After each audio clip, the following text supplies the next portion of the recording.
আসসালামু আলাইকুম ওয়া রাহমাতুল্লাহি ওয়া বারাকাতুহু। আলহামদুলিল্লাহি রাব্বিল আলামিন ওয়াসসালাতু ওয়াসসালামু আলা আশরাফিল আমবিয়া ওয়াল মুরসালিন নবিয়িনা মুহাম্মদ ওয়া আলা আলিহি ওয়া আসহাবিহি আজমাইন ওয়া বা'দ। সুপ্রিয় দর্শক, আপনারা জানেন আমরা হজের অত্যন্ত গুরুত্বপূর্ণ কিছু বিষয় নিয়ে, বিশেষ করে হাজী সাহেবগণ যারা দুটি সাদা কাপড় পরে আল্লাহর ঘরের সম্মানার্থে আল্লাহ রাব্বুল আলামিনের ডাক শুনে মক্কা নগরীর উদ্দেশ্যে বেরিয়ে যাচ্ছেন, তাদের উপলব্ধি নিয়ে কিছু কথা আমি আপনাদের সাথে শেয়ার করে আসছি। এবং যে কথাগুলো আমরা শেয়ার করে আসছি মূলত সেগুলো সত্যিকার অর্থে একজন হাজী সাহেব যখন এই হজের উদ্দেশ্যে বেরিয়ে যাবেন, তিনি যদি এগুলো উপলব্ধি করতে পারেন তাহলে কিন্তু তার জীবনই সত্যিকার পরিবর্তন অপরিহার্য হবে, কোনো সন্দেহ নেই। আল্লাহ রাব্বুল আলামিন তাকে পরিবর্তন দেবেন। তাই আজকে একটি উপলব্ধির কথা আমি আপনাদের সাথে শেয়ার করব। সে উপলব্ধিটি অত্যন্ত গুরুত্বপূর্ণ।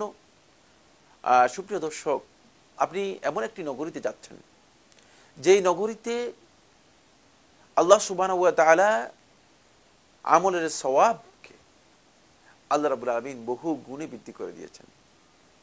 সুবহানাল্লাহ। পৃথিবীর বিভিন্ন ভূখণ্ডে আপনি বিচরণ করবেন, আল্লাহ রাব্বুল আলামিন বান্দাদের ইবাদত যদি কবুল করে থাকেন তাহলে হাদিসে কুদসির মধ্যে আবু হুরায়রা রাদিয়াল্লাহু বর্ণনা করেন, সহিহ বুখারী এবং মুসলিমের মধ্যে এসেছে, ওয়াল হাসানাতু বিআশরি আমসালিহা, প্রত্যেকটি নেক আমলকে আল্লাহ সুবহানাহু ওয়া তাআলা 10 গুণ করে বৃদ্ধি করে দিবেন। অন্য একটি বর্ণনার মধ্যে এসেছে, ওয়াল হাসানাতু বিআশরি আমসালিহা ইলা 700 দাফ, যে 10 গুণ থেকে আরম্ভ করে 700 গুণ পর্যন্ত আল্লাহ রাব্বুল আলামিন বৃদ্ধি করবেন। এটি বান্দার সাবমিশন, কনসেন্ট্রেশন, আল্লাহর প্রতি অনুরাগ, ভালোবাসা, মহব্বত এবং কাজের ধরন, আন্তরিকতা, ইখলাস, একনিষ্ঠতা ইত্যাদির উপর নির্ভর করবে আল্লাহ রাব্বুল আলামিন বান্দাকে কত পরিমাণ সওয়াব দেবেন। হতে পারে যে 1% সওয়াব নিয়ে ফিরে আসছে, ইবাদত করেছে আল্লাহর সন্তুষ্টির জন্য, কিন্তু সওয়াব পেয়েছে শুধুমাত্র 1%, যেহেতু বাকি পার্সেন্টগুলো সে অন্যভাবে নষ্ট করে দিয়েছে। আবার হতে পারে যে পরিপূর্ণ সওয়াব নিয়ে 700 গুণ পর্যন্ত আল্লাহ রাব্বুল আলামিনের কাছ থেকে সওয়াব পেয়ে তিনি ধন্য হয়েছেন, সৌভাগ্যবান হয়েছেন। তাই বান্দার সাবমিশনটা আল্লাহ রাব্বুল আলামিনের প্রতি, বান্দার খুশু এবং খুদু, সত্যিকার বিনয় এবং আল্লাহ রাব্বুল আলামিনের প্রতি যে তার ভয় রয়েছে, এটি মূলত নির্ভর করছে তার ইবাদতটুকু আল্লাহ সুবহানাহু ওয়া তাআলা কিভাবে মূল্যায়ন করবেন সেই মূল্যায়নের উপর। কিন্তু এই নগরীর বিষয়ে রাসূলুল্লাহ সাল্লাল্লাহু আলাইহি ওয়াসাল্লাম স্পষ্ট হাদিসের মধ্যে বলেছেন। সুপ্রিয় দর্শক, ইমাম বাজ্জার রাহমাতুল্লাহ তার মুসনাদের মধ্যে সহিহ সনদে বর্ণনা করেন, আবু দারদা রাদিয়াল্লাহু তাআলা থেকে বর্ণিত হাদিসটি, তিনি বলেন, ফাদলুস সালাতি ফিল মসজিদিল হারামি আলা গায়রিহি 100,000 সালাহ, মসজিদে হারামে সালাত আদায় করার ফজিলত হচ্ছে অন্য মসজিদ থেকে 100,000 সালাহ, 1,00,000 সালাতের সমান। আপনি কি উপলব্ধি করতে পেরেছেন? রাসূলুল্লাহ সাল্লাল্লাহু আলাইহি ওয়াসাল্লাম কত বিরাট, কত বড় ফজিলতের কথা বলেছেন।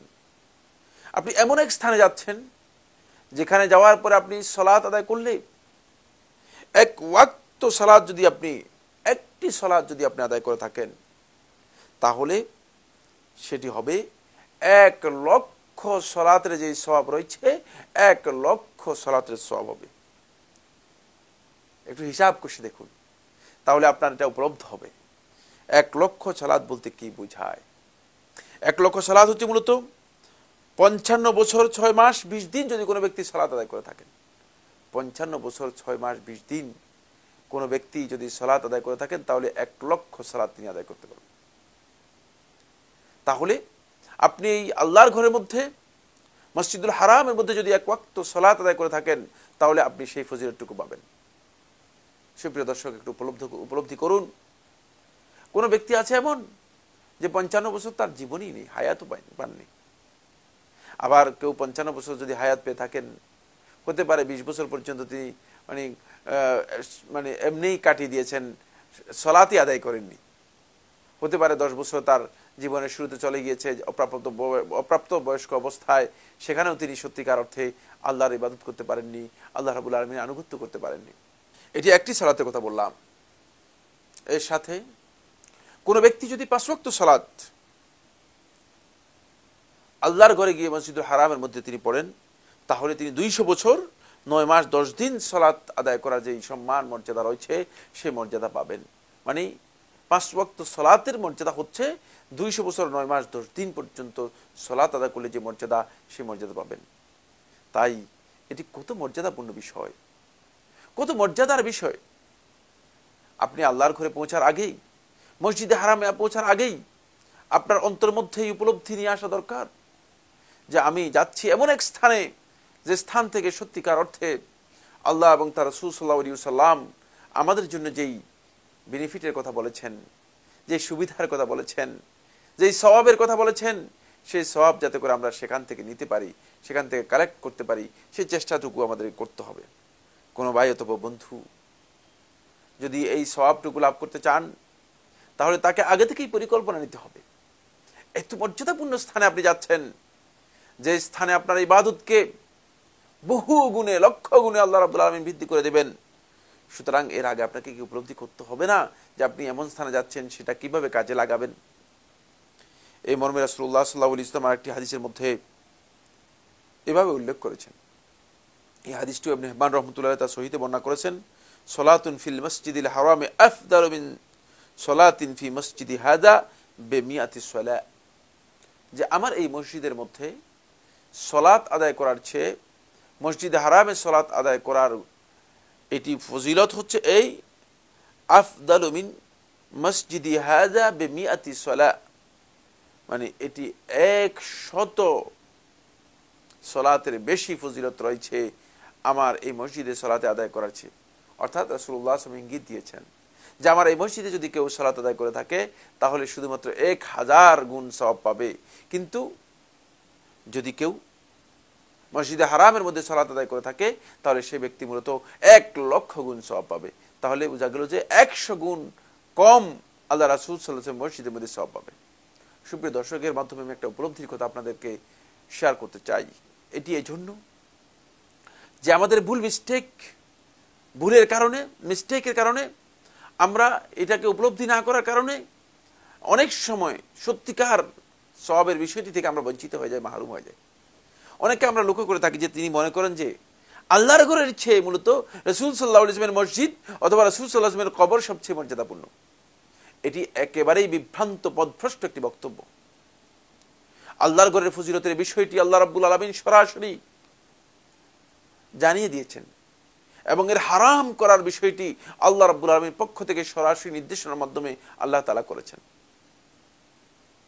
ইব্রাহিম আলাইহিস সালাম কেবলমাত্র ঘোষণা দিয়েছেন, কিন্তু মসজিদ নববীর বিষয়টি রাসূল সাল্লাল্লাহু আলাইহি ওয়াসাল্লাম নিজে নির্মাণ করেছেন।